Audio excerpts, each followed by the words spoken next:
बताए। यदा पाका समुद्भूतो द्विजातर्हि समागतम स्नानं कृत्वा स्पृश्यादादो श्राद्धं कल्पयते सदा।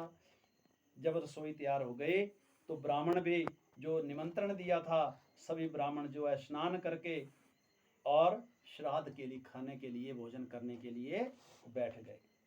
रसोई बन जाने के बाद श्राद्ध के समय और दैव योग से ब्राह्मण की पत्नी जो है वो रजस्वला हो गई।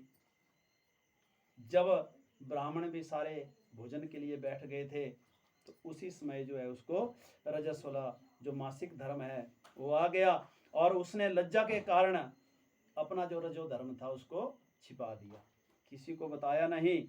और उस ब्राह्मणी के छुए हुए उस अन्न को भोजन को खा करके सभी ब्राह्मण जो है चले गए।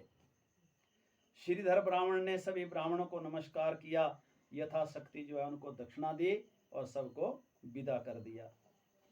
और उधर श्रीधर जो ब्राह्मण था सभी आमंत्रित ब्राह्मणों की प्रदक्षिणा की और ब्राह्मणों को विदा किया।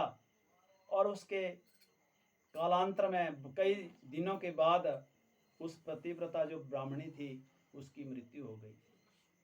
सती होती हुई भी ब्राह्मणों के अशुद्ध भोजन कराने के कारण वह नरक में यमदंड से पीड़ित होकर के चांडाल योनि में पैदा हो गई। वो चांडाल बन गई, मतलब अधम योनि में चली गई। उसे पूर्व जन्म की सभी बातें स्मरण रही और रजो दोष को छिपाने वाली स्त्री श्वान, शुक्र, चांडाल आदि ऐसे अधम योनि में उत्पन्न होकर के सातवीं योनि में जाकर के फिर मनुष्य बनती है। तत्रैव नगरे रम्ये तस्या पुत्रो गुणोत्तमः वेद शास्त्र विनीतो अपि षट्कर्म निरत सदा।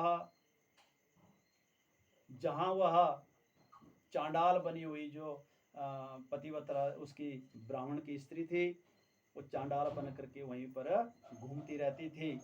और उधर जो है उसका जो एक